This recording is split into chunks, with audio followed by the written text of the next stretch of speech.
하나님 말씀 누가복음 5장 1절에서 11절, 누가복음 5장 1절에서 11절 되겠습니다.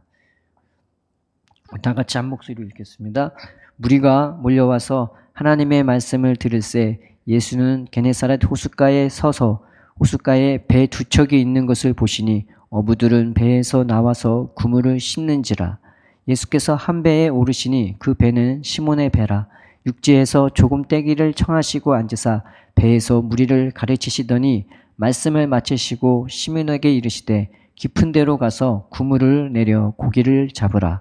시몬이 대답하여 이르되 선생님 우리들이 밤이 새도록 수고하였으되 잡은 것이 없지만은 말씀에 의지하여 내가 그물을 내리리이다 하고 그렇게 하니 고기를 잡은 것이 심히 많아 그물이 찢어지는지라. 이에 다른 배에 있는 동무들에게 손짓하여 와서 도와달라 하니 그들이 와서 두 배의 채움에 잠기게 되었더라. 시몬 베드로가 이를 보고 예수의 무릎 아래에 엎드려 이르되 주여 나를 떠나소서 나는 죄인이 소로이다 하니 이는 자기 및 자기와 함께 있는 모든 사람이 고기 잡힌 것으로 말미암아 놀라고 세베대의 아들로서 시몬의 동업자인 야고보와 요한도 놀랐음이라. 예수께서 시몬에게 이르시되 무서워 말라 이제 후로는 내가 사람을 취하리라 하시니 그들이 배들을 육지에 대고 모든 것을 버려두고 예수를 따르니라. 아멘.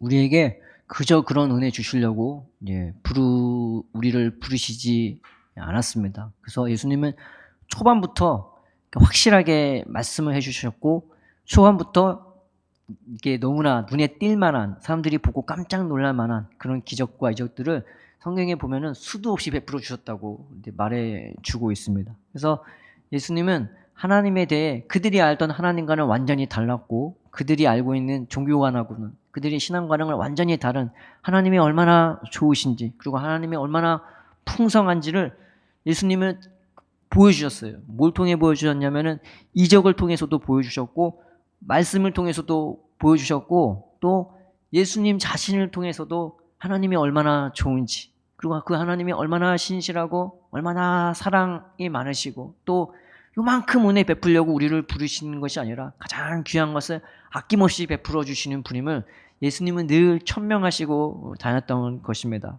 그래서 예수님께서 그것을 보여주시기 위해 이적과 말씀과 여러 가지를 행해 주셨는데 오늘이 그 중에 한 가지의 말씀이 바로 되어지는 것입니다. 이 말씀을 통해서 예수님은 우리에게 그냥 보통의 은혜가 아니라 얼마나 깊고 깊은 세상에서도 헤아릴 수 없는 은혜를 베풀어 주시는지 우리는 이 말씀을 한 절씩 한 절씩 보면서 하나님은 나에게 이런 은혜를 주시는구나, 이런 은혜를 베풀어 보시는구나 우리가 한번 헤아려 볼 수 있고 또 그 은혜를 사모하게 될 수도 있는 것입니다. 깊고 깊은 은혜가 무엇인가? 하나님이 우리에게 주시고자 하는 은혜가 어느 정도인가? 우리는 예배를 드리고 찬양을 하거나 이제 기도를 하거나 뭐 할 때 오늘은 기도에 은혜가 있었어. 오늘은 찬양에 은혜가 있었어.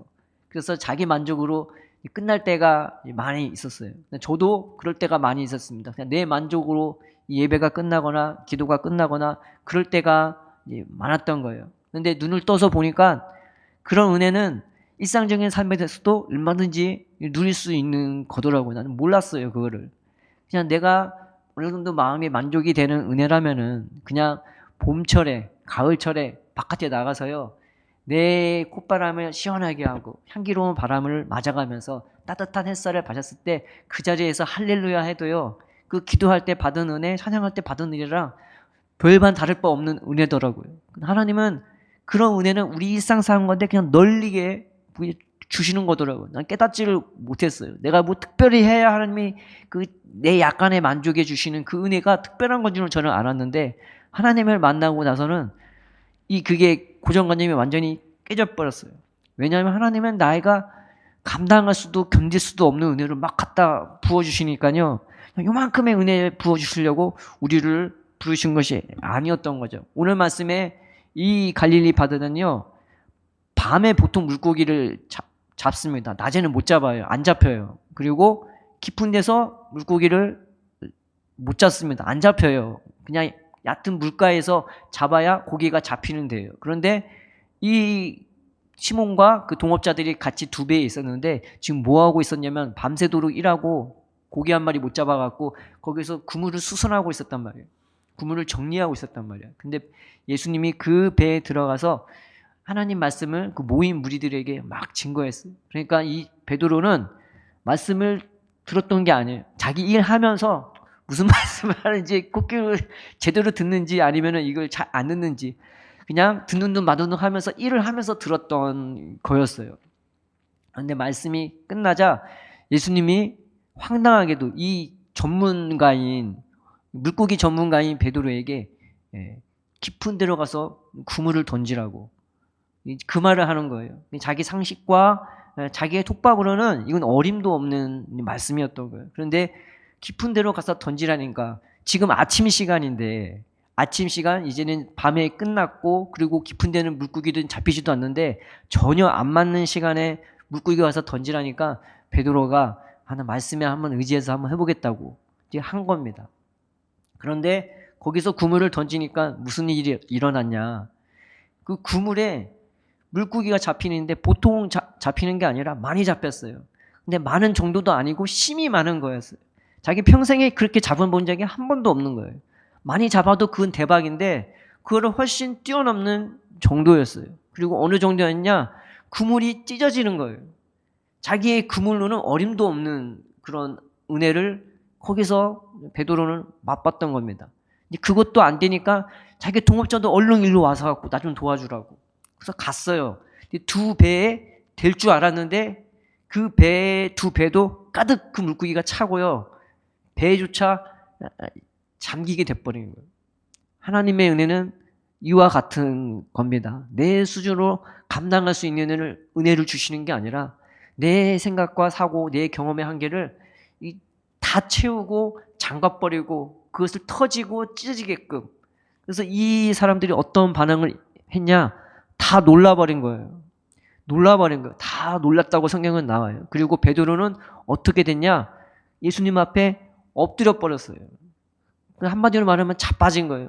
그러니까 하나님의 은혜는 어떤 은혜냐? 나로 하여금 채워주고 나를 그 은혜에 잠가버리게 하고 그리고 내 지식의 한계, 경험의 한계를 다 찢어버리고 내 한계를 뛰어넘어서 나로 하여금 놀라 자빠지게 만들 만큼 나로 하여금 경이롭게 만드는 은혜를 우리에게 베풀어 주시는 분인 거예요.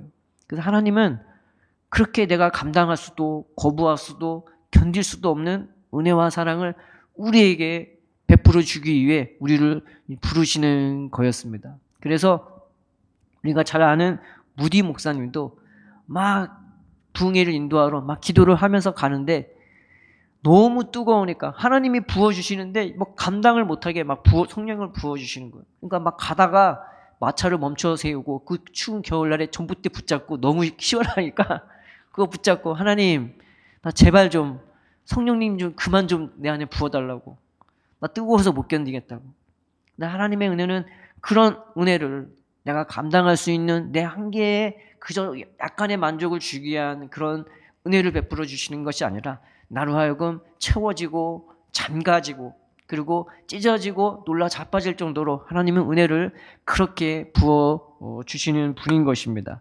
그래서 하나님의 은혜를 저도 이제 부어 주시는데 못 견디겠어요. 자다가도 막 일어나야 되고 자다가도 막 너무 막 뜨거워서 못 견뎌서 일어나고.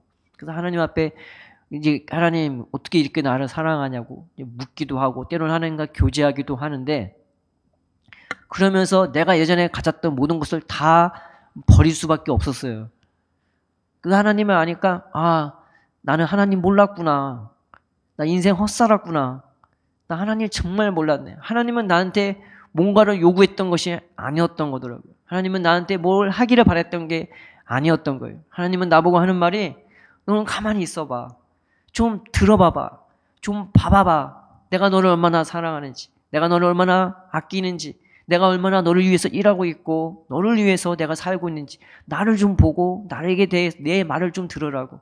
그래서 하나님이 이 마음의 눈을 만져주시고 역사하기 시작하니까 이제는 내가 뭘 해야 하나님이 나한테 뭘 부어주시는 줄 알았는데 반대더라고요. 하나님이 나한테 뭘 하는지 하나님은 그걸 내가 보길 원하고 듣기를 원하는데 나는 자꾸 내 것만 가지고 하나님한테 이게 간정하고 요구하거나 자꾸 뭐가 되려고 하는. 그러니까 하나님이 얼마나 답답했겠어요.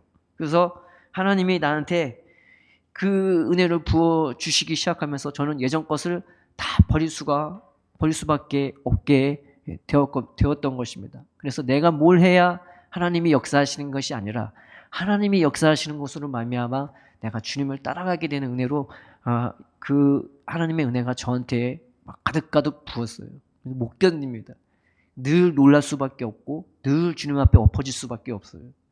내가 감당할 수도 없고 거부할 수도 없고 견딜 수 없는 채워지고 잠겨지고 찢어지고 놀라 자빠질 은혜로 하나님은 우리에게 역사하시기를 원하시는 것입니다. 이 깊고 깊은 은혜가 우리의 심령 가운데 우리의 삶 가운데 어디를 가든 무엇을 하든 항상 충만하게 임하기를 주님의 이름으로 축원드립니다.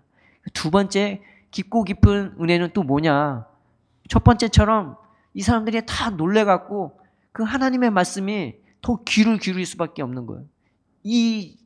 그저 그냥 말만 좀 하는 분인 줄 알았는데 이 눈앞에서 물고기가 상식의 한계를 뛰어넘게 막 잡히니까 자기의 두 배가 다 잠길 정도로 이게 잠겨버리니까 이 베드로가 뭘 고백하냐면 자기의 죄를 고백하게 되는 것입니다. 하나님은요 은혜만 주시는 것이 아니라 우리로 하여금 어떤 은혜도 주시냐? 우리 안에 깊이 자리 잡고 있는 이 죄도 발견하게 만들어주세요. 그게 은혜인 거예요. 죄가 죄로 알게 되는 것, 내 안에 있는 죄성을 알게 되는 것, 그것도 하나님의 깊고 깊은 은혜가 되는 것입니다. 죄라는 것이 도둑질하고 살인하고 간음하고 음란하고 거짓말하고 그거는 죄도 아니더라고요. 저는 그게 죄인 줄 알았어요. 그런데 진짜 죄는 그게 아니더라고요. 진짜 죄가 뭐냐? 이런 하나님의 은혜와 사랑을 전혀 감각도 없는 거예요. 그래서 죄라는 것은 내가 뭘 잘못한 것만이 죄가 아니라 죄는 일종의 내 안에 있는 병과도 같아요. 내 힘으로 어떻게 할 수 없는 병과도 같아요. 그래서 죄를 말할 때에 항상 병이 따라 나오는 것이 바로 그 이유인 거예요. 죄가 영적으로 내가 병들어 있고 잠자가 있고 죽어 있어요. 하나님을 몰라요. 하나님을 찾지도 않아요. 그 하나님에 대해 무관심해요. 그 하나님의 어쩐지 전혀 방향도 못 잡아요. 이게 다 내 안에 있는 죄더라고요. 그런데 하나님의 은혜가 딱 임하니까, 예수님의 은혜가 임하니까, 그 기적과 이적을 맛보니까 이 베드로는요 예수님 앞에 엎드리게 되어지는 것입니다. 이 회개도요 내가 하는 회개가 있고 하나님이 하게 하시는 회개가 있어요.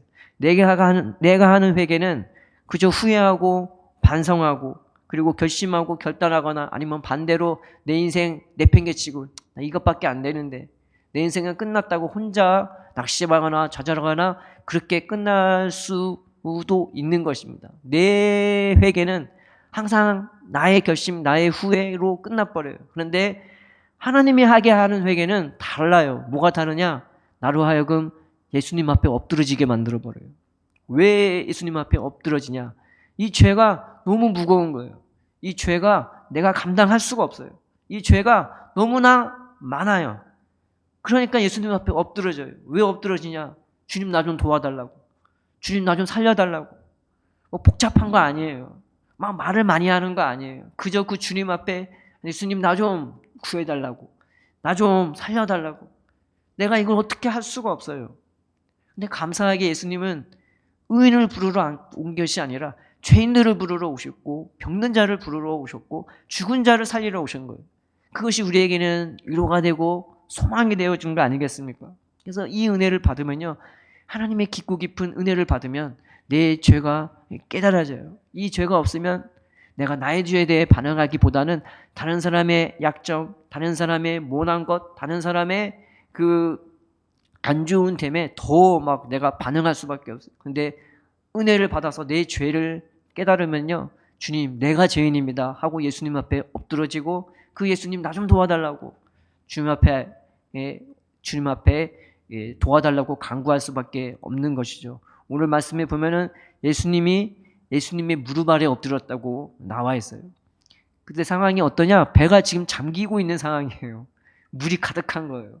그런데 예수님 무릎에 엎드라는 것은 그저 무릎을 꿇었다는 게 아니에요. 엎어졌다는 거예요. 내 온몸이 물에 지금 잠긴다는 거예요. 그 예수님 앞에 그 정도로 진실한 마음으로, 간절한 마음으로, 주님, 내가 죄인입니다. 나를 떠나달라고. 나는 주님의 은혜 받을 이 기적과 이적에 압도당하면서 놀라면서 영적으로 보니까 나는 하나님 사랑받을 자격도 자질도 없다는 것을 고백할 수밖에 없게 되는 거예요. 그러니까 그 은혜가 나로 하여금 예수님 앞에 그 물에 온몸이 젖어가면서 그냥 엎드려질 수밖에 없는 것이었습니다. 이게 바로 은혜인 겁니다. 은혜는 하나님의 내가 감당할 수도 거부할 수도 견딜 수도 없는 내 상식과 한계를 뛰어넘는 은혜로 내가 압도당하는 것도 은혜지만은 이렇게 깊고 깊은 은혜로 내 안에 있는 죄성을 발견하면서 예수님 앞에 내가 엎드려지게 되는 것, 예수님 앞에 내가 항복하게 되는 것, 예수님 앞에 나 좀 도와달라고 그 모습 그대로 주님 앞에 기도하고 간구하게 되는 것, 이것이 바로 은혜인 것입니다. 우리가 하나님 앞에 은혜를 구할 때 하나님 나한테 은혜를 부어달라고 그것도 구하지만 내 죄도 깨닫게 해달라고, 하나님 내 안에 있는 죄도 하나님 주님의 사랑과 은혜로 내가 발견할 수 있게 되어서 주님 앞에 겸손으로 간절함으로 진실함으로 도와달라고 나갈 수 있게 해달라고, 그때마다 주님 나를 붙들어 달라고 우리가 주님의 깊고 깊은 은혜를 구하시는 저와 여러분 되기를 주님의 이름으로 축원드립니다. 민수기 15장에 보면요, 16장 18장에 보면요, 이 이스라엘 백성들의 절규가 나와요. 하나님, 우리가 죽어야 합니까? 하나님 앞에 나가려고 하는 사람은 다 죽는데 우리가 다 망해야 합니까? 하면서 이 이스라엘 백성이 아주 막 하나님 앞에서, 모세 앞에서 절규를 해요. 하나님이 이스라엘 백성에게 애굽에서 막 죽도록 고생하는데 사는 것도 죽겠고 죽겠는 것은 무서워서 못하겠고 자기 아들과 아들들이 죽었는데 대항도 못하고 반항도 못하고 그저 혼자 아파하며 괴로워하며 슬퍼하면서 그냥 대항도 못하고 그렇게 살아가는 이스라엘 너무 힘없고 연약한 백성이었는데 하나님이 그 백성에게 내가 너희를 애굽에서 구원할게, 그리고 내가 너를 젖과 꿀이 흐르는 땅으로 인도할게. 이 백성들은 환호했어요. 너무 좋아했어요. 근데 이 백성의 특징은 처음엔 좋아했다가 조금만 어려움이 터지면 바로 원망하고 바로 돌아서고 바로 반역해버려요. 처음부터 끝까지 다 그랬어요. 그런데도 불구하고 하나님이 이 백성들을 그 애굽에서 건져버렸단 말이에요. 그들이 똑똑해서 아니에요. 잘나서가 아니에요. 믿음이 좋아서가 아니에요. 기도를 많이 해서도 아니에요. 아무것도 아니에요. 이 백성이 제일 잘하는 거는 원망하고 늘 하나님 반역하고 대적하는 거였어요. 그럼에도 불구하고 구원했어요, 하나님이. 그런데 이 백성은 하나님 말을 참 그렇게 안 들어요. 하나님이 무슨 말을 하는데 그들의 관심은 하나님이 아니라, 하나님 말씀이 아니라 저 가나안에 있는 자기가 누릴 수 있는 부귀영화였어요. 그러니까 애굽에서 구원 받을 줄 알았는데 이 백성이 하나님이 빨리 인도해 주실 줄 알았는데 하나님이 그렇게 인도를 안 하시는 거예요. 그 백성들의 뜻대로 인도를 안 해주셨어요. 왜냐? 그들의 몸은 애굽에서 구원 받은 것 같았지만 그들의 심령이 애굽이었어요. 그래서 진짜 출애굽은 어디서 시작했냐? 그들의 광야에서 시작된 거예요. 광야에 있는 그들의 애굽적인 마인드, 애굽적인 생활 태도, 애굽적인 습관, 하나님 앞에서 하나님을 구하는 게 아니라 하나님, 우리 애굽에서 건졌으니 애굽에서 누렸던 그거 우리에게 가나안에서 주셔야 되는 거 아니냐고, 빨리 주셔야 되는 거 아니냐고. 하나님이 여전히 그들과 함께하고 하루하루 그들과 동행하고 여전히 그들을 사랑하게 있음에도 불구하고 그들은 자기가 하나님을 생각한다고, 자기가 믿음이 있다고 착각했어요. 그러니까 하나님과 동행하면서 분명히 불기도 무고 구름기도 무고 이런 이적과 기적을 보는데도 맨날 죽어나가니까 자기들은 왜 죽어야 하냐고, 우리가 하나님께 찾지 않냐고, 우리가 죽어야 합니까? 망하여야 합니까? 라고 하나님 앞에 절규할 수밖에 없었던 거예요. 그러나 성경을 보면은 하나님이 그들에게 했던 말은 너희가 광야에서 너희가 짊어지고 있었던 그 우상들을 보지 않았냐고. 그들은 하나님을 찾았던 게 아니라 자기 우상을 찾았고 자기 욕심을 찾았고 자기의 방법대로 살려고 하나님과는 상관없는 자기의 방식과 자기의 욕심을 하나님 앞에서 요구하고 반항하고 하나님 앞에 대들었단 말이에요. 근데 그들은 그것도 몰랐었어요. 그러니까 하나님이 그럼에도 불구하고 그들을 버리시지 않으셨고 함께 하셨고, 우리는 성경을 보면은 광야에서 하나님이 이들을 죽인 것만 봐요. 근데 성경을 잘 보세요. 죽인 것보다 하나님의 날마다 태어나게 하시는 그 사랑의 은혜가 훨씬 컸었단 말이에요. 죽은 줄 알았는데 나중에 보면 수가 차이가 없어요. 영적으로는 우리의 영은 날마다 하나님 은혜와 사랑으로 죽어지고 태어나고 죽어지고 태어나는 겁니다. 뭐가 죽어지냐? 뭐가 죽어지는 것이냐? 내 안에 애국적인 것, 내 안에 죄성이 하나님 은혜와 사랑으로 죽어지면서 그 하나님 은혜와 사랑 안에서 내가 날마다 새롭게 태어나게끔 하나님 우리를 그렇게 인도해 주시는 것입니다. 그래서 목사라고 죄 없는 거 아니고 이 은혜를 받는데 뭐에 더 민감해지냐? 죄에 민감해져요. 옛날에는 저 사람이 도대체 왜 저래? 쟤 왜 저래? 막 그랬었거든요. 근데 은혜를 받으면은 저 사람은 왜 그랬을까를 생각하고 나는 왜 이럴까? 아니 그럴 수도 있잖아. 근데 나는 왜 이렇게 반응해야 할까? 나는 왜 이렇게 속이 좁을까? 나 하나님 자녀 맞을까? 그러면서 하나님 앞에 기도하게 되고 하나님 나를 붙들어 달라고 내 안에 예수 마음 달라고 기도할 수밖에 없게 되는 것입니다. 우리가 주님 앞에 나가서 내 연약함을 볼 수도 있고 때로는 부끄럽고 수치스럽고 때로는 나는 왜 이럴까 한탄스러울지 몰라도 우리가 예수님 앞에 나아가는 저와 여러분 되기를 주님의 이름으로 축원드립니다. 은혜는 그래요. 부어지는 은혜도 있지만은 깊고 깊은 은혜로 내 안에 죄성이 발견되어지는 은혜도 있는 것입니다. 오늘 성경에 나온 베드로는요. 예수님은 3번 부인했지만 나중에 보면은 은혜를 받고 성령이 충만하고 대단한 것 같은데 사도 바울한테 꾸사리도 당하는 그런 일들도 해요.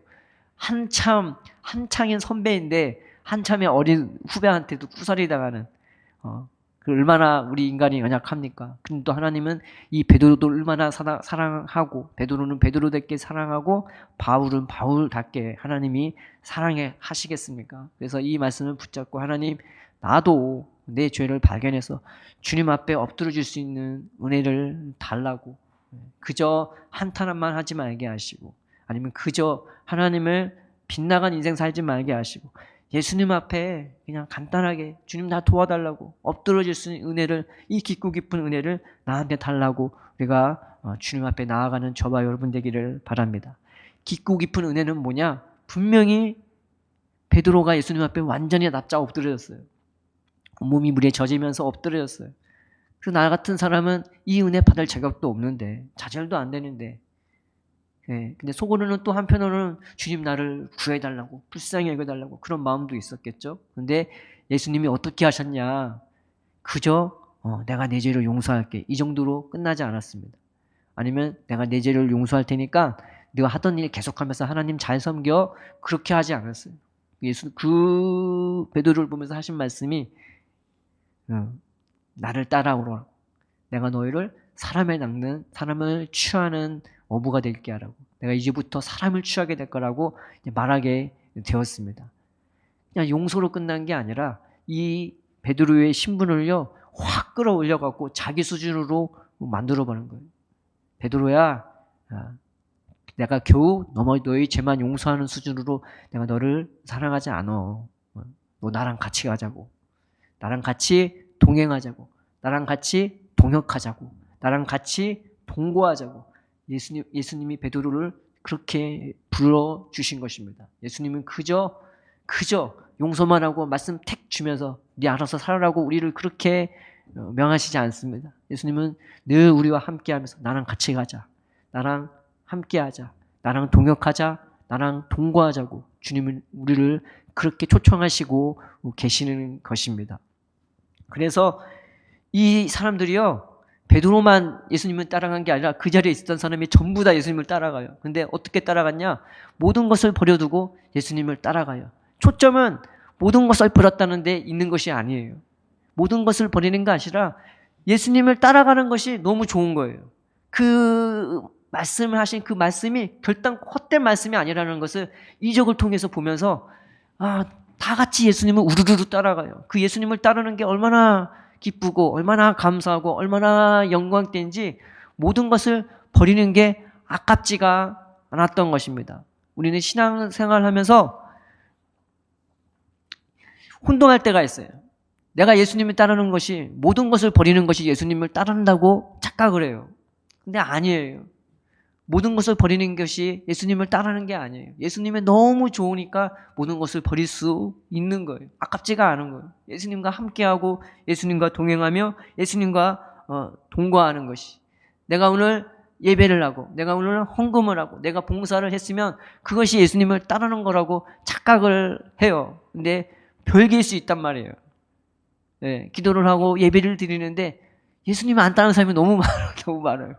그 사람을 보면은 기도를 한다는데 목사를 하는데 은혜 받았다는데 가까이서 보면은 실망하거나 오히려 상처 주거나 험악하거나 막 그런 사람들이 있어요. 그건 예수님 따르는 것이 아니지 않겠습니까? 주님은 우리에게 모든 것을 버리기를 원하는 것이 아니라 그 예수님과 함께하고 동행하고 동거하는 삶을 살기를, 그래서 우리가 행복하기를, 그리고 우리가 그 은혜 가운데 주님의 돌보심으로 주님이 함께하고 붙들어주는 그 은혜로 살기를 원하는 것입니다. 또 하나, 이 모든 것을 버리는 정도가 아니라 조금도 버리지 못해서 예수님 못 따라가는 사람이 있어요.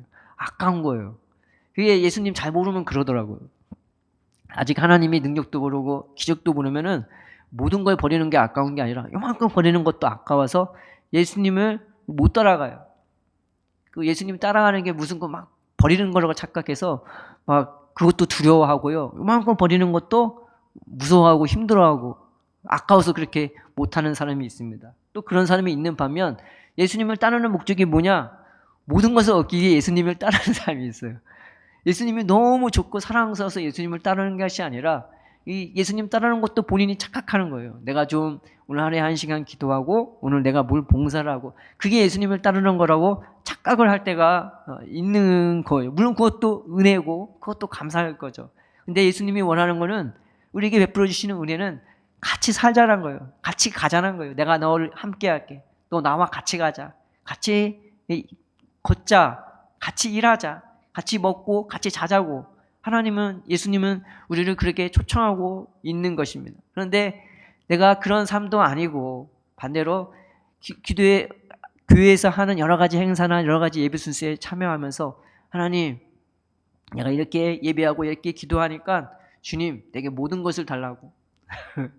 여기서 말하는 모든 것은 예수님이 진짜 주려고 했던 모든 것이 아니라 세상 거란 말이에요. 세상 성공, 생각, 명예, 그런 것도요. 하나님이 그런 것도 당연히 이제 주시죠. 근데 죽이기 전도돼서 그게 목적이 확 돼버린 거예요. 그러니 거기서 예수님을 따르는 뭐가 이제 나오겠습니까? 내 은혜 받으면은 주님은 나에게 원하는 것이 내 어떠함이 아니라 그저 내 존재 자체를 주님이 얼마나 사랑하고 아끼는지. 내가 봤을 때 나는 모난 것 투성이고 연약함 투성이고 미련한 것 투성이고 내 인생 내가 어떻게 이렇게 살았지? 라고 뒤돌아 봤는데 근데 앞으로 또 어떻게 살지도 모르겠는데 그 하나님 앞에서 내 인생 탄식하면서 주님 나 도와달라고 하는데 하나님은 한없이 그냥 나 곁에 계시면서 그런 나를 붙들어 주시고 위로해 주시고 함께 해 주시면서 그런 나를 부족함 없이 바라봐 주시는 주님 때문에 내 영혼이 소생하면서 그 주님과 같이 살게 되는 은혜를 경험하게 되는 거더라고요. 하나님은 나한테 뭔가 엄청난 거를 이제 바라시지 않으십니다. 우리에게 엄청난 것을 요구하는 것도 아니었습니다. 우리는 예수님 따르면서 십자가 져야 한다고, 예수님 따르면 십자가 져야 한다고. 맞아요. 십자가 져야 되죠. 근데 막상 예수님이 십자가 질 때 왜 십자가 안 지냐고 제자들한테 뭐라고 한 적이 한 번도 없었어요. 오히려 반대로 너희 지금은 때가 아니라고. 그들을 예수님을 위해서 희생하고 헌신하려고 했던 이 제자들의 무모한 열심을 예수님은 막아서 버렸어요. 그렇게 하지 말라고. 지금 너희들 때가 아니야. 지금은 내 때야. 예수님이 원했다는 것은 십자가가 아니라 한 영혼이 얼마나 사랑스럽고 한 영혼이 얼마나 불쌍하고 얼마나 귀한지 그 영혼을 위해 내 생명을 줘도 아깝지 않을 만큼 그렇게 사랑으로 불타올려서 드려지는 희생의 제물이 되기를 원했던 거지. 그냥 무조건적으로 참고 무조건적으로 십자가 지는 게 아니었던 것입니다. 예수님이 다시 부활하시고 나서 이 제자들이 예수님을 다시 만나게 되면서요. 이 제자들의 영혼이 하나님의 사랑과 은혜로 자신의 연약함을 다 발견하고 남아서 40일 동안 예수님 손에 의해 또 새로워지고 또 또 회개하고 또 새로워지고 또 낮아지면서 그들은 주님의 은혜와 사랑으로 온전히 하나 될 수 있는 그런 심령으로 바뀌어서 이제는 고난받을 때 오히려 기뻐할 수 있는 사람들로 바뀐 것을 우리는 보게 되는 것입니다. 하나님은 우리에게 이런 은혜들을 부어주시기 원하세요. 내 한계를 뛰어넘는, 내 상식을 뛰어넘는, 채우고 잠그고 찔려서 놀라 자빠질 그런 은혜를 우리에게 부어주시고 원하고, 그리고 내가 가끔은 보기도 싫고 생각하기도 싶은 이 죄성을 이제 바르게 보게 하셔서 그런 나를 다시금 새롭게 하시고 다시금 은혜로 붙들어 주시려고 우리에게 이 깊고 깊은 은혜로 부르시고, 또 하나는 그렇게 나를 붙들어 주시고 일으켜 주셔서 내가 봤을 때는 내가 이 정도 수준이 아닌데 그 하나님의 수준으로, 예수님의 수준으로 나를 잡아주시고 일으켜 주셔서, 어떻게 보면 이게 무슨 은혜일까? 내가 뭐라고? 내가 이 정도 수준도 아닌데, 이 정도 능력도 아닌데, 이 정도 사람도 아닌데, 그냥 한결같이 늘 신실하게, 늘 충만하게 대하시는 그 주님의 은혜를 하나님은 우리에게 부어주시기를 원하시는 것입니다. 우리가 주님 앞에 나아갈 때 하나님, 나에게 이런 은혜를 부어달라고, 하나님, 내가 이 은혜 받기를 원합니다. 그저 내 수준에 갇혀서, 나 자신의 연약함에 갇혀서 주님이 주시려는 큰 게 있는데 그거 놓치고 세상 것 같고 흔들리는 인생 되지 말게 해달라고. 이래도 저래도 오늘도 나와 함께 하시고 오늘도 나를 사랑하시고 오늘도 나를 붙들어 주시는 그 주님의 은혜로 살게 해달라고. 사람의 시선이나 사람의 말에 의존하지 않고 나 자신의 연약함과 내 안에서 온갖 것이 막 쳐들어오는데, 온갖 것이 자리 잡고 있는데 그것에 휘둘리지 말게 해달라고 늘 주님의 은혜를 구하면서 주님의 도우심으로, 주님의 능력으로, 주님의 사랑으로 살아가는 저와 여러분 되기를 주님의 이름으로 축원드립니다. 제가 하나님이 저한테 이제 역사하시기 시작할 때 그때는 희한하더라고요. 은혜를 받으면 저는 보통 그래, 하나님이 나를 귀하게 쓰실 거야, 하나님이 나를 위대하게 쓸 거야, 막 그런 소망을 갖고 늘 시간표 짜고 몇 시간 뭐 어떻게 공부하고 영어 공부하고 히브리어 공부하고 헬라어 공부하고 막 그런 걸 짜면서 늘 그렇게 했는데 얼마 못 가요. 늘 흐리멍텅 되고 그럴 만한 머리도 안 되고 체력도 안 되고. 그런데 그때는 달랐어요. 은혜를 주는데 처음에는 은혜인 것 같았는데 나중에 더 깊은 어둠으로 들어가더라고요. 네. 그래서 기도를 하는데 막 깊은 어둠으로 들어가는데 이 내 머릿속에 잡생각이 얼마나 많은지 막 내 머릿속에 막 꽉 자리 잡고 있는 거예요. 나는 그걸 몰랐는데 그게 이제 기도하면서 느껴지는 거예요. 그리고 내 자신이 얼마나 영적으로 험악하고 얼마나 피폐한지 그것도 보여지는 거예요. 그래서 예전처럼 막 기쁘고 기도할 때 기쁘고 감사하고 그게 아니라 내 자신의 연약함이 보여지기 시작했어. 하나님의 말씀을 보면은 나는 예전에 내가 하나님 말씀 잘 안다고 생각했어. 그런데 가만 보니까 나는 하나님의 말씀을 먹지를 못하는 거예요. 누가 앞에 짜장면 넣고 이 짜장면 어떻게 만드는지 연구해요. 그냥 먹지. 나는 말씀을 먹지를 못하고 맨날 말씀 보면 설교를 만들고 앉았어.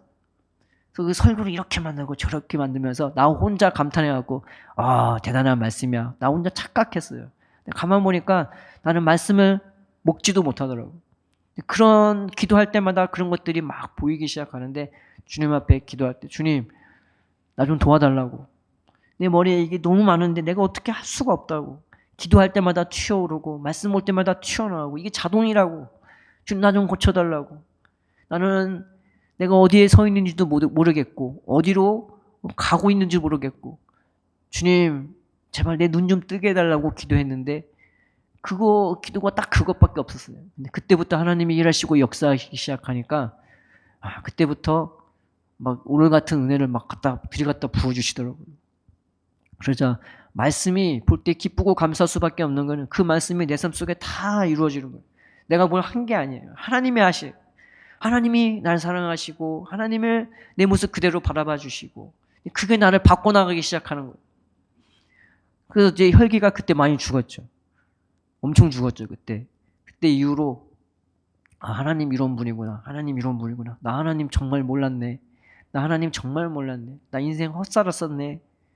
그때부터 내 삶의 방향도 바뀌고 목적도 바뀌고 모든 것을 다 정리할 수밖에 없었던 것입니다. 우리가 주님 앞에 나와서 이 은혜를 구했으면 좋겠어요. 이 깊고 깊은 은혜. 하나님, 내가 이 깊고 깊은 은혜로 나의 삶에 점령당하게 해달라고, 잠기게 해달라고. 그래서 주님의 은혜에 사로잡혀서 내 연약함에도 불구하고 주님 따라가는 그런 은혜가 있게 해달라고.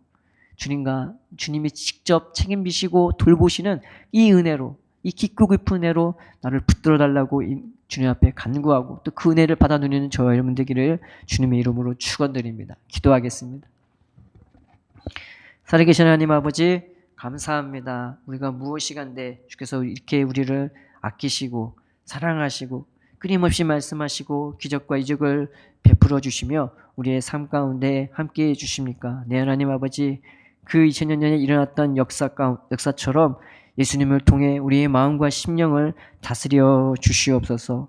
이 은혜를 보면서 우리 마음에 소원을 주시고 소망을 주시고 우리의 죄성을 보면서 우리도 베드로처럼 예수님 앞에 엎드릴 수 있게 하여 주옵시고 주님이 친히 우리에게 말씀하시고 일으켜 주셔서 예수님을 동행하며 예수님을 따라가며 사람을 취할 수 있는 우리의 일상의 삶이요 우리의 일터가 되고 우리의 신앙생활이 될 수 있도록 주님께서 우리에게 이 깊고 깊은 은혜들을 날마다 부어 주시옵소서. 감사함의 예수님의 이름으로 기도드립니다. 아멘.